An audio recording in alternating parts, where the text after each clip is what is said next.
Hello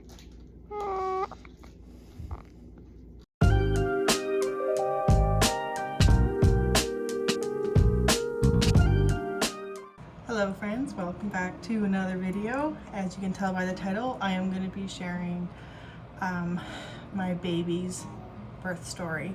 So to start off, we're going to go to when I was 33 weeks pregnant.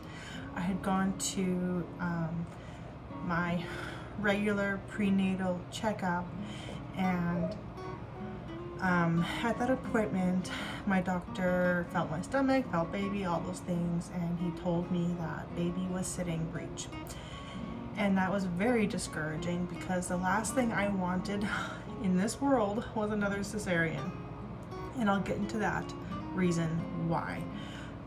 If you've been following me from the beginning, then you'll know that Connor was born through cesarean, through general anesthetic, so I did not get the spinal. I was put to sleep to have him. And again, I'll explain in a minute on why I had to have that. But I came home from my appointment that day very discouraged, and the first thing I started doing was researching different ways I could flip the baby, timeline on when baby would flip head down by himself or by herself. And I spent from 33 weeks to the day my baby was born trying to get this baby to flip in all different manners and methods. I had multiple ultrasounds, baby was measuring large, so there were a lot of things playing into this. But in the end, my goal was to have a natural delivery without needing a cesarean. So, time went on. I spoke with my OBGYN.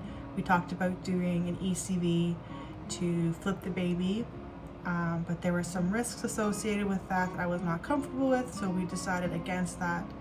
And I just spent a lot of time doing inversions. I went to see a chiropractor to do those methods, just a variety of different things to try and flip this baby.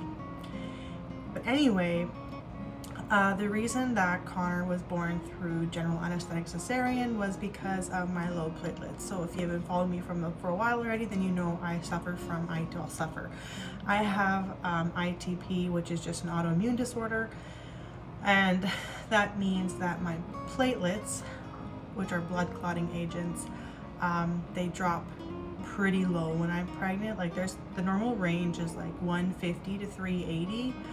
My normal is like 130 to 140, and then when I get pregnant, they drop below 100. And if your platelets drop below 100, depending on the anesthesiologist, they are not comfortable doing a spinal, so you have to have your cesarean done through general anesthetic, so put to sleep. So that is why Connor was born that way.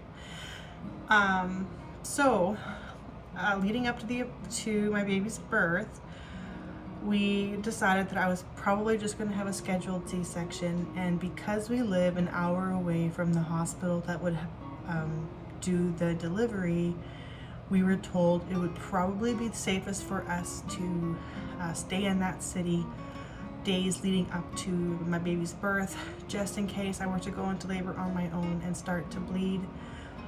Our hospital here in our town does not have the resources to save me or keep me alive. They said in worst case scenario, if I went to labor here, they would do the C-section, patch me up, throw me in an ambulance, and send me to the hospital that does have the resources to help me. But it was way too risky, and the doctors here aren't comfortable doing that. So they told us to spend the last few days leading up to my baby's birth closer to that hospital. So my baby was born on a Saturday. The Wednesday leading up to her birth, I asked my mother-in-law if she could take Connor and Lily while we were in waiting for this child to come, and she said she could. So Wednesday, right after lunch, we dropped the kids off at my in-laws, and that was an incredibly hard day because I didn't know how long we were going to be waiting for my baby to be born. I didn't know how long we were going to be gone. and I didn't know how long it was going to be before I could see my kids again, and that did not sit well with me. And so we dropped them off on Wednesday and we went to the city, and that evening we had supper at our friend's place, so a nice home cooked meal, which was fabulous, because you know, living in the city, you aren't sure how many home cooked meals you're actually going to get. And we stayed in a hotel. So Thursday morning we had breakfast, and Brent could do some work on his computer from the hotel room, so he worked all day in the hotel, which was very nice, because we knew if I was going to have a C-section and baby wasn't going to flip, he was going to take quite a bit more time off of work to help out at home and help with the kids. So that day we just spent in the hotel room relaxing. I did my inversions. We spent some time in the hot tub because our hotel had a hot tub. And we did some walking around the city, went to the mall, to Costco, Walmart, etc., in hopes that me walking would help flip the baby, because that is one of the best and safest methods to flip the baby. And that evening we had supper, and then my husband's computer just turned on. And then Friday morning, oh, I should also mention that they were going to call me to book a C-section for that weekend, so I was still waiting for that call. They told me it was going to be that weekend, but it hadn't been confirmed yet, so here we are waiting, kind of blindly, not sure what's happening. And so Friday morning I called the hospital because I was very discouraged. We just had lunch and we were going back to our room. I was very discouraged that we hadn't gotten the call yet. And so I called the hospital, and they said they would call me once they had a booking. So I'm like, oh, okay. Later on that day, I did get a call, and it was booked for Saturday. I was supposed to be at the hospital at 6 in the morning. And so we were very excited. We told our families, we said our surgery is booked for Saturday morning, 6 a.m., and we were requesting prayer that everything would go well and that we could possibly be awake for my C-section, my platelets wouldn't be too low. And then my doctor from my town called, and he said, we would like you to go get your blood work done. We need to see where your platelets are at, because if they are below 60, then we need to do something called an IVIG to boost your platelets before they do the surgery, which would mean I have to wait a few more days to have this baby. So I was very discouraged, because the last time I had gotten blood work done, my platelets were sitting at 65. And so if they were below 60, then that would mean that I would have to put off the C-section and have an IVIG done. And an IVIG is a transfusion. It is a blood product. It basically bulks up your platelets right before surgery, and there's only a 2/3% chance of it actually working. So for me, those chances weren't very high.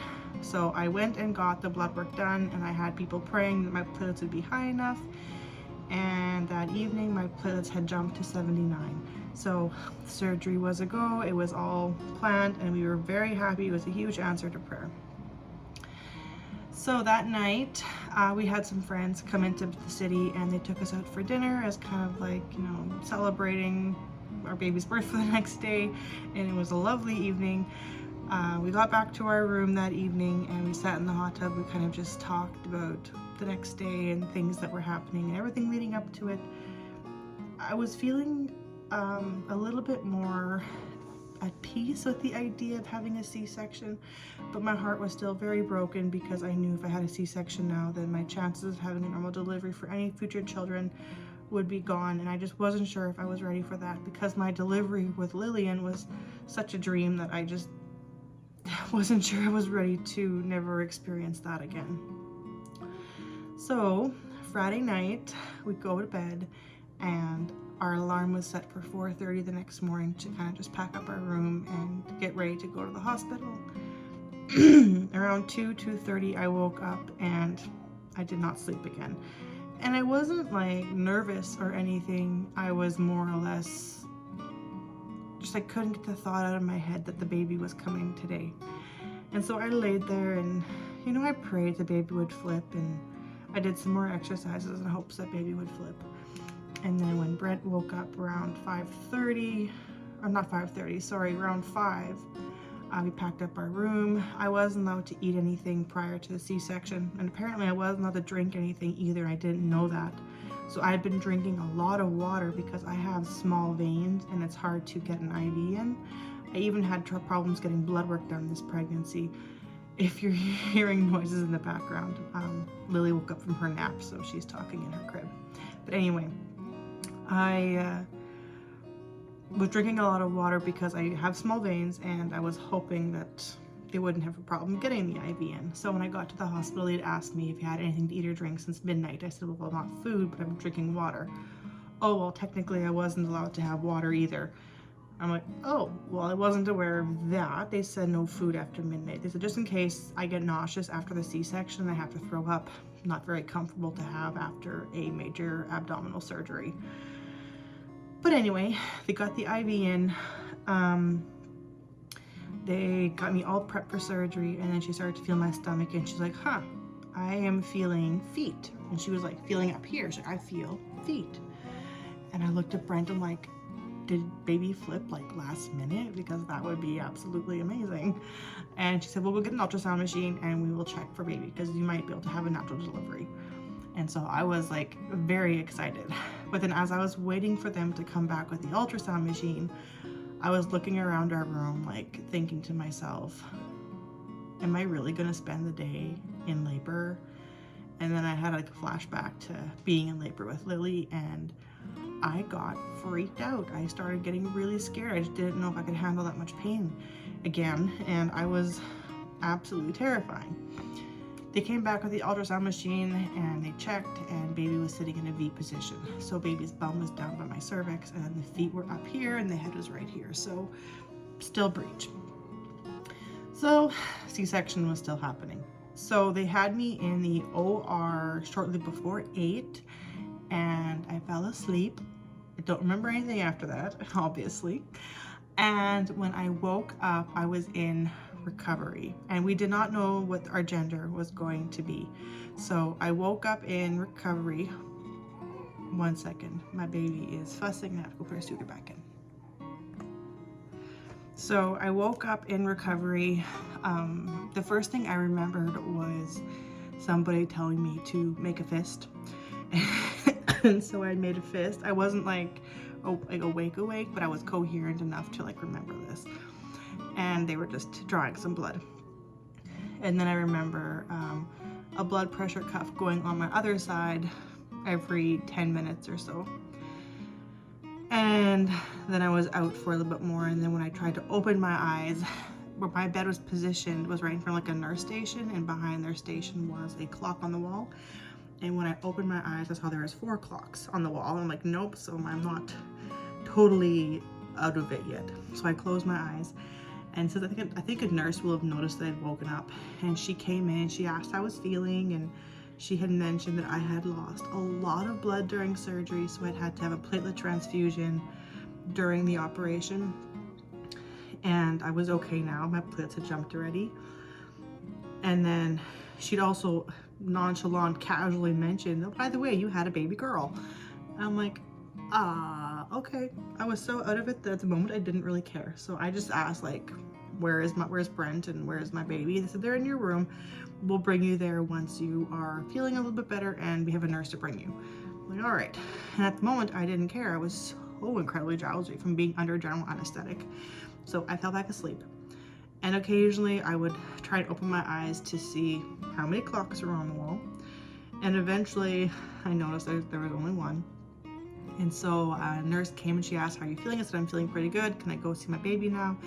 She said, yeah, we'll call for a nurse to bring you to your room. Within a few minutes, a labor and delivery nurse showed up and wheeled me to my bedroom, and that is where I saw Brent sitting holding our little baby girl.